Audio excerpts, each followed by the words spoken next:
부산국제 단편영화제 관객과에 대한 진행을 맡은 김장이라고 합니다. 반갑습니다.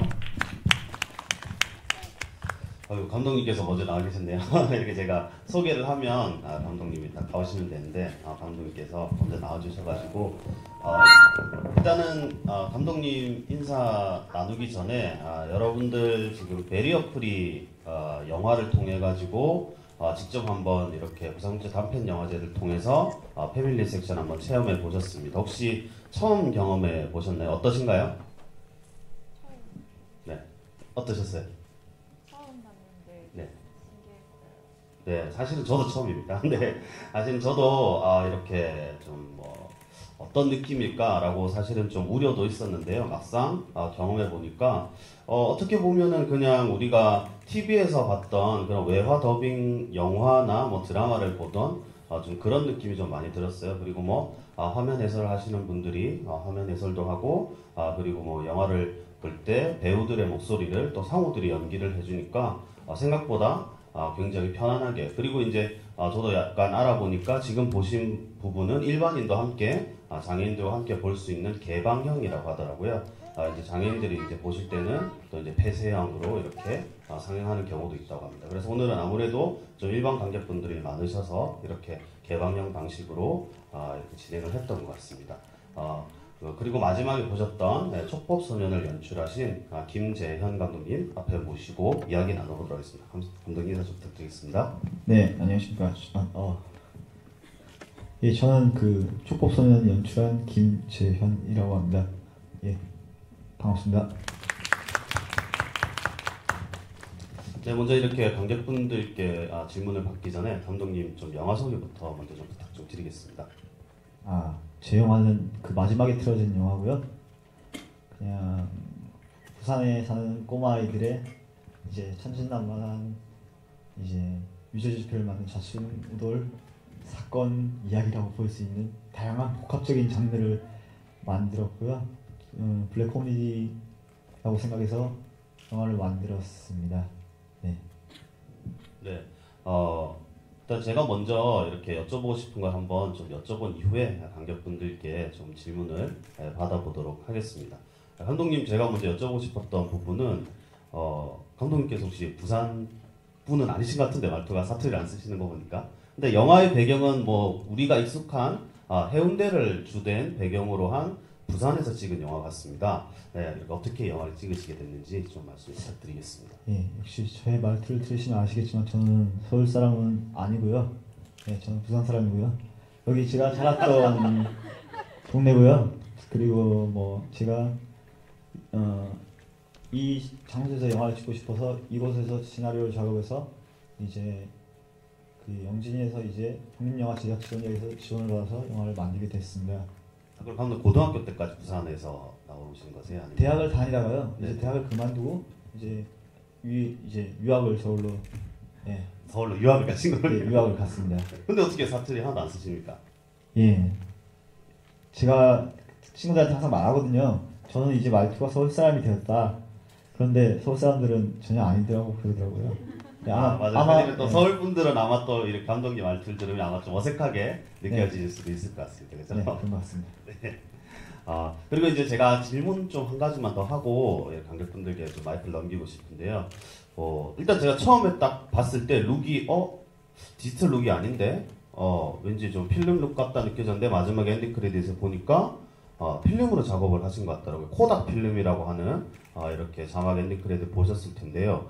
요즘에는 사실 여러분들 잘 아시겠지만 이렇게 영화를 작업하는 방식이 디지털화되어 있다 보니까 디지털로 사실은 이렇게 영화를 찍는 게 일반적인데 약간 이 영화를 촬영하실 때 포맷을 필름으로 작업하신 게 맞으신가요? 왜 그런 포맷을 선택하게 되시게 됐는지 답변 부탁드리겠습니다. 네, 우선 이 영화는 그 35mm 필름으로 영화를 촬영하게 되었습니다. 그리고 필름으로 영화를 왜 찍었냐고 하셔가지고 제가 뭐라고 대답해야 될지 잘 모르겠습니다. 사실 요즘에 일반적인 방식이 아니라서 사실 약간 좀 소품이라든지 약간 그 감독님 아마 어릴 적 기억을 바탕으로 좀 아까 만드셨다고 하셔서 좀 그런 노스텔지어적인 느낌이 나긴 났어요. 그래서 시대적 배경이나 그런 부분에 있어서도 좀 이렇게 과거적인 느낌이 사실은 많이 났었거든요. 근데 제가 추측해 봤을 때 이 약간 약간 모자란 우리 여기 그 남자 나오잖아요. 그래서 이제 비더레즈 그래서 2002년 한 그 즈음이 아닐까라고 네. 제 나름대로 네, 판단해봤는데 혹시 맞나요? 시대적 배경? 네, 맞습니다. 그렇고요. 필름으로 작업하는 이유는요. 지금도 계속 필름으로 작업하려고 하고 있고요. 하는 이유는 영화가 필름이고 필름이 영화니까 영화 찍으려면 필름으로 찍어야 되는 거 아닌가? 그냥 이런 단순한 생각에서 그냥 계속 작업을 하고 있습니다. 네. 그렇군요. 영화의 가장 기본적인 이렇게 정신을 지키기 위해서 필름으로 작업을 하시고 계시다고 하시는 멋진 답변을 해주셨습니다. 그럼 이제 관객분들께 한번 좀 마이크를 넘기고 싶은데요. 영화에 대해서 궁금한 부분이 있으신 관객분들은 자신 있게 손을 번쩍 들어주시길 부탁드리겠습니다. 네, 먼저 질문 있으신 관객분들, 네, 네, 자신 있게 번쩍 들어주셨습니다. 네. 저 하나 딱 궁금한 게 있었는데요. 저기 할아버지가 전과자로 나오잖아요. 혹시 그 할아버지도 위조지폐범으로 전과를 받으신 건지? 저는 그 이야기를 쓸 때요. 우선 할아버지는 이제 그 과거의 전설의 탈옥수 이제 신창원의 미래라고 생각했어요. 그래서 이 기록부를 넘기다 보면요, 조그맣게 이제 신창원이라고 글씨가 나오거든요. 네, 그래서 신창원의 미래라고 생각하고 과연 늙은 범죄자한테 새로 이제 자라고 있는 어린아이가 범죄를 저지르면 어떤 느낌일까에 대해서 많이 상상하고 그 캐릭터를 이제 넣으려고 그렇게 생각했습니다. 신창원의 미래였군요. 지금 신창원 감옥에 계신 우리 여기 신창원 씨가 우기징역 아닌가요? 모범수로 나오게 되면 저렇게 꼭 개각전선에서 이렇게 좀 살았으면 좋겠습니다. 자, 그리고 혹시 또 질문 있는 관객분, 가운데 분.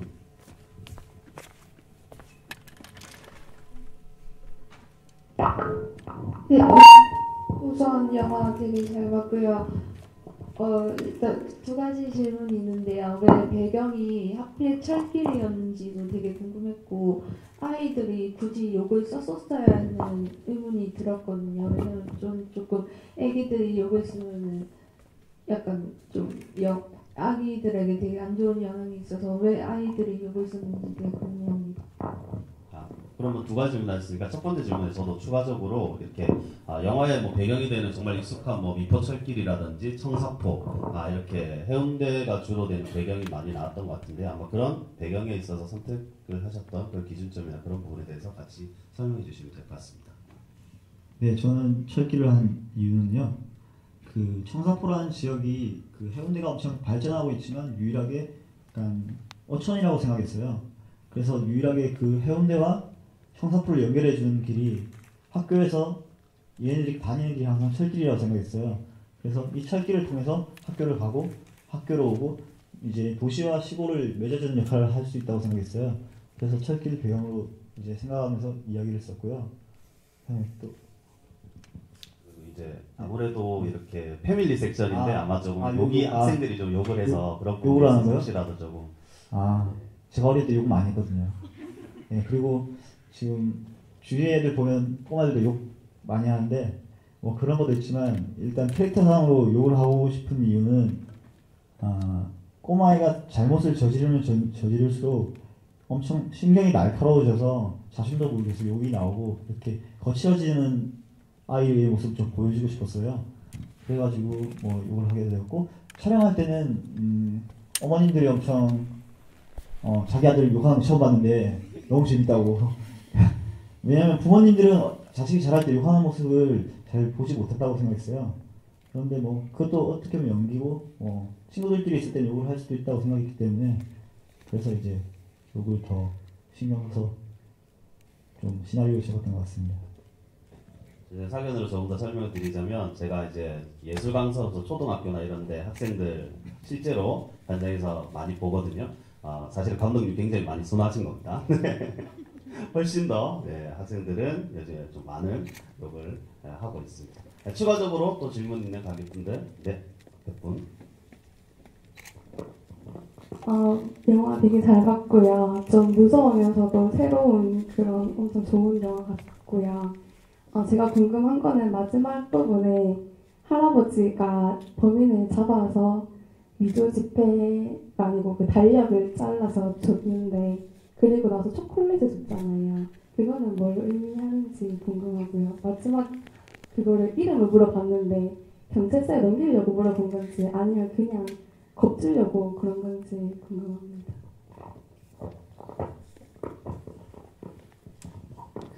우선은 일단 그 동전에 대해서 먼저 말하려고 하면 아이가 항상 가짜의 지폐를 가져왔기 때문에 자신도 이제 마치 동전 초콜릿이에요. 저게 이제 동전 초콜릿인데 초콜릿을 주지만 나도 너한테 동전 모양의 가짜 초콜릿을 준다 그런 느낌으로 해서 넣게 되었고요. 그리고 또 질문 이름이요? 이름은요 그냥 이제 얘가 이제 진짜 어떤 애인지 궁금해서 이제 이름이 뭐냐고 묻지만 이 친구는 이제 거짓말을 하게 돼요. 그래서 그냥 애한테 겁주려고 이제 그냥 잘 살려서 보내려고 이제 물어보는 그런 장면이었다고 생각됩니다. 네. 제 개인적으로는 뭐 제 해석이 맞을지 모르겠지만 사실은 이 결말에 있어서 결국은 아이가 어느 정도 자신의 잘못을 깨닫고 다시 할아버지에게 자신의 진짜 이름을 말하게 되잖아요. 그래서 그 이름을 말하기 전에 어떻게 보면 하나의 이 서로 간의 관계 그 설정을 위한 좀 이렇게 장치로서 아마 그런 이름을 물어봤던 게 굉장히 주요했던 것 같아요. 그래서 마지막에 그 아이가 다시 돌아가서 자신의 진짜 이름을 말할 때 그래도 저 아이가 어쨌든 잘못을 저질렀지만 자신의 잘못을 할아버지에게 다시 이렇게 고백하는 그런 장면이어서 저 개인적으로는 결말이 굉장히 훌륭했다는 생각이 듭니다. 또 이제 질문 있는 관객분, 네. 뒤에 분 하시고 앞에 분 할게요. 네. 뒤에 분 아니셨어요? 네, 영화 먼저 너무 잘 봤고요. 저도 두 가지 정도 질문 드리고 싶은데, 첫 번째는 영화 모티브 같은 거를 어디서 얻으시는지, 영화를 통해서 뭐 어떤 부분을 말씀하시고 싶은지, 주제의식 같은 거 듣고 싶고요. 그리고 두 번째는 베리어프리로 우선 제작이 됐잖아요. 이 부분에 대해서 그 감독님들께서는 거부감이라든지 뭐 영화에 얘기하는 부분을 해칠까봐 좀 주저되는 부분은 없으신지, 베리어프리 버전에 대한 생각을 좀 듣고 싶습니다. 네, 알겠습니다. 우선 저는 영화에서 무엇을 말하고 싶었냐면요. 누구에게나 한 번의 기회를 줄 수 있으면 좋겠다 이런 생각으로 만들었어요.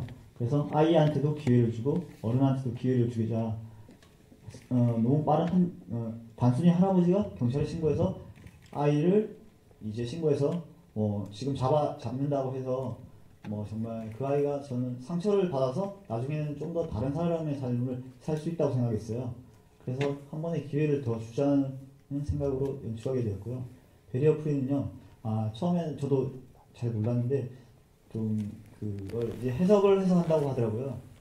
근데 저는 약간 GV 들어올 때도 이제 장애인분들이 좀 많이 있으실 줄 알고 과연 제가 어떤 질문을 해야 되고 어떻게 GV를 진행해야 될지 정말 잘 몰랐어요. 근데 저는 나름 또 영화라는 매체를 모두가 다양하게 볼 수 있으면 엄청 좋은 기회라고 생각됩니다. 그래서 정말 이번에 베리어프리로 상영하는 게 정말 저한테는 또 다른 제 영화를 또 누군가에게 소개시켜 줄 수 있기 때문에 너무 좋은 기회이지 않나 그렇게 생각됩니다. 네. 베리어프리로 해석된 영화들에 대해서 아마 저도 어쨌든 작업을 하고 있는 이렇게 입장으로서 굉장히 다양성을 위한 이렇게 방안으로서 정말 훌륭한 이렇게 정책이라는 프로그램이라는 생각이 들고요. 아마 이렇게 감독님께서도 이런 베리어프리 영화들을 아마 조금 더 많은 분들이 볼 수 있게끔 이번 기회로 아마 이렇게 앞으로도 만든 영화들을 이렇게 좀 상영하는 이렇게 쌍방향으로 소통할 수 있는 그런 작업 방식으로 아마 또 계속 작업할 수 있는 계기가 되었으면 좋겠습니다. 그리고 우리 앞에 있는 관객분, 네. 등장인물들이 다 너무 독특하고 잘 하셔서 캐스팅 어떻게 하셨는지 궁금했고, 또 하나는 처음에 생각한 거랑 만들어진 작품이 잘 생각대로 나오는지 궁금합니다. 예. 너무 다들 질문들이 너무 디테일하셔가지고 정말 저는 일단 캐스팅은 아이들은 다 서울 친구들이에요. 이제 제가 부산 지역에서 1차 오디션을 거쳤지만 경남 지역에 오디션을 거쳤는데 사투리는 다 잘하는데 연기력이 다 좀 아쉬웠어요. 그래서 서울 지역으로 이동해서 이제 서울에서 다시 오디션을 열었어요. 다시 오디션을 열었는데 그나마 엄청 많은 친구들 중에 저 두 명이 약간 가능성이 약간 보였어요. 그래가지고 제가 한 6개월을 가르쳤습니다. 이제 한 달에 한 2번씩 만나가지고 사투리랑 이런 걸 가르치면서 이제 프리 과정에서 이제 한 6개월 정도를 이제 배우들이랑만 그렇게 해서 연기를 하게 됐고요. 할아버지 할머니는 다 원래 뭐 유명하신 배우분들이고 경찰분은 그냥 배우분들 중에 가장 눈빛이 강렬하고 정말 그렇게 생긴 분을 찾는다 이렇게 하니까 그 선배가 소개를 시켜줬는데 이제 술집 하는 형인데 네, 원래 배우시기도 하고 술집도 하시는데 가서 그냥 술 먹으면서 좀 도와달라고 하니까 아시겠다고 해서 그렇게 해서 캐스팅하게 되었습니다. 그리고 바보 역할은 친한 형인데요. 네, 그 다른 분한테 제의를 했는데 원래 제 걸 계속 해주시던 분인데 좀 반응이 좋지 않길래 그럼 뭐 다른 바보 찾지 뭐 이 생각에 또 형한테 부탁하니까 해주더라고요. 네, 그렇게 됐고요. 그리고 이게 가장 제가 영화를 만드는데 가장 중요하게 생각하는 부분에 대한 질문이었어요. 처음에 생각했던 거랑 지금 영화랑 같냐 이 말이 정말 무서운 질문인 것 같아요. 저는 이제 항상 영화를 찍으면서 시나리오를 쓰면서 내가 상상했던 거를 그대로 최대한 비슷하게 만들어 보자는 주의예요. 뭐 나중에 편집으로 어떻게 뭐 이야기를 많이 바꾸기보다도 나의 상상물을 곧 결과물로 뽑아내는 게 이게 가장 공부를 할 수 있는 영화 공부를 할 수 있는 데 가장 중요한 길이라고 생각했어요. 근데 이번에는 저는 좀 제가 생각했던 부분에 대해서 한 60% 정도 영화가 비슷하게 나온 점이 있다고 생각해요. 약간 그런 부분은 뭐 연기적인 부분도 있고 뭐 상황적인 부분도 있고 그런 부분에서 약간 좀 다르게 나왔던 부분이 좀 있었던 것 같습니다. 네. 그럼 아역 배우가 사투리 너무 잘 써가지고 그럼 원래는 사투리를 전혀 못했나요? 네네 다 서울이랑 일산 친구들이라가지고요. 다 저도 서울분이랑 작업해봤지만 이렇게 정말 사투리를 가르치고 이거를 표현해내는 게 정말 쉽지 않았거든요. 6개월 동안 이렇게 거의 하드 트레이닝을 받은 거네요, 학생들이.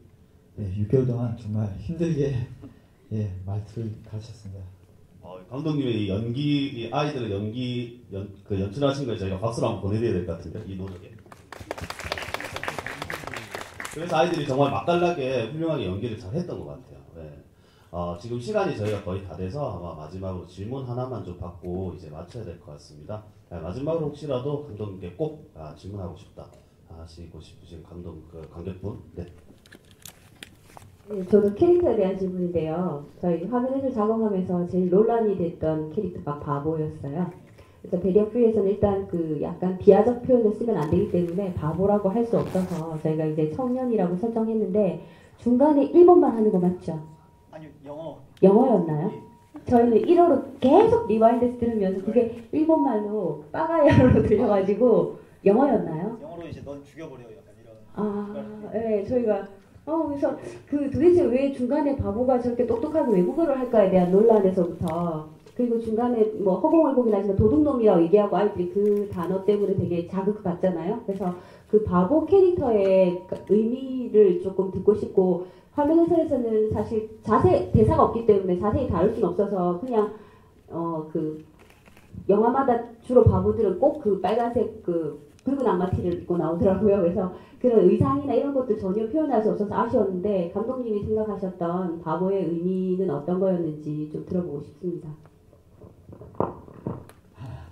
예, 일단은 영어 1어가 아니라 영어인데 뭐 너는 죽여버려 이런 대사인데 그게 왜 나오게 되느냐면요. 그 로키 장면이 그 영화 로키에서 엄청 유명한 장면이에요. 그래서 그 장면을 뭐 1편부터 몇 편까지 다 동일한 노래로 해서 항상 뛰기 시작해요. 근데 그쪽에서도 어떤 체육관 관장이 한 명 있는데 동일한 장면이 있어요. 그냥 영어로 똑같이 뭐 유가를 흘린 이렇게 해서 뭐 키린 이렇게 해서 뭐 죽여버려라 뭐 이런 대사가 있어요. 그래서 그걸 그대로 가지고 온 거고요. 예, 바보라는 존재는 저는 청년으로 표현한 하셨다면 약간 좀 아쉬움인데 저는 청렴도도 약간 신이라고 해야 되나? 가시라고 해야 되나? 약간 그런 느낌으로 만들었어요. 이 바보는 유일하게 이 아이들의 행동을 항상 유리창 밖에서 지켜보고 다 알고 있지만 바보라서 말을 하지 못하고 아무도 그 사람의 말을 믿지 않는 거예요. 그래서 그 사람은 모든 사건의 진실을 알고 있고 약간 영화의 관계이라고 생각하면서 그렇게 캐릭터를 넣게 됐어요. 네. 유일하게 말하려고 하지만 경찰조차도 아예 바보 너무 괴롭히지 말고 그냥 이렇게 지나가는 그냥 그렇지만 아이들은 그 바보의 하는 말이 너무 섬뜩해서 더 두려움을 느끼고 이렇게 해서 바보는 아마 바보가 아니라 신 같은 그런 캐릭터지 않을까 약간 이렇게 해서 넣게 되었습니다. 네. 저는 제 마음대로 이렇게 동체신 시력이 워낙 뛰어나잖아요. 아까 그 피할 때. 그래서 아마 전직 권투 선수가 아니었을까. 네. 그래서 복싱 경기를 하다가 이렇게 잘못되지 않았을까 제 마음대로 상상되었습니다. 마지막으로 이제 저희 감독님께 마지막 올라갈 때 엔딩 크레딧에 아마 이 땅에서 영화를 만들고 싶어하는 아마 창작 집단을 아마 좀 하시고 계신 것 같아요. 아리랑 맞나요? 네, 그래서 감독님이 앞으로 어떤 영화를 만들고 싶으신지, 뭐 차기작 계획이라든지, 이렇게 어떤 영화로 앞으로 이제 관객분들에게 만나고 싶은지 마지막 말씀 부탁 좀 드리겠습니다. 네, 맞다. 아까 그 붉은 악마 옷에 대해서는요, 그거는 그냥 시대적인 느낌을 넣고 싶었어요. 그리고 꼭 술 먹고 아저씨들이 붉은 악마 티를 돌아다니는 좀 많이 봤어요. 그래서 붉은 악마 티를 하자 이렇게 해서 넣게 되고요. 저는 뭐 아리랑은요, 제가 그 대학교 동아리인데요. 제가 그 동아리 잘렸거든요. 근데 저는 그 동아리라고 생각하고 있는데 그 사람들은 저를 그렇게 생각하고 있지 않나 봐요. 제 동기 친구가 회장이 되더니 이제 나가라고 이제 그렇게 말하더라고요. 그래서 뭐 애진 같은 그런 동아리고요. 영화를 만드는 곳이고 처음 이제 영화를 흥미가 느꼈던 동아리라고 생각해서 계속 엔딩 크레딧에 계속 넣고 있고요. 차기는 글을 열심히 쓰고 있는데요. 저는 이제는 약간 세상에 대한 이야기를 하고 싶어요. 세상과 개인에 대한 이야기를 하고 싶어요. 그래가지고 지금은 개인적인 이야기도 많이 했지만 이제 세상과 개인 주제를 약간 바꾸고 싶어요. 이제 좀 다른 이야기를 또 해봐야지만 내가 도대체 어떤 걸 잘하는지를 잘 모르겠어요. 그래서 정말 잘하는 걸 찾아 나가는 과정이라 생각하고 있기 때문에 좀 더 이제 다른 장르의 영화를 또 만들고 싶고 그렇게 하고 있어서 곧 영화를 찍고 싶어서 항상 열심히 작업을 하고 있습니다. 네, 이렇게 오늘 어쨌든 짧은 시간이었지만 감독님의 작품과 그리고 작품 속의 다양한 이야기들 그리고 감독님의 생각 그리고 뭐 철학이라든지 그런 부분을 통해서 충분히 감독님의 열정과 의지를 느낄 수가 있었고요. 분명히 다음 작품에서도 충분히 감독님께서 더 좋은 작품으로 저도 부산 국제 단편 영화제나 부산 국제 영화제 등에서 아마 또 만나볼 수 있지 않을까 이렇게 하는 기대감을 가지게 만듭니다. 이렇게 멀리서 서울에서 와주신 거네요, 그죠? 네. 네, 이렇게 서울에서 와주신 우리 김재현 감독님께 마지막으로 뜨거운 박수 부탁드리면서 오늘 자리 마치도록 하겠습니다. 감사합니다.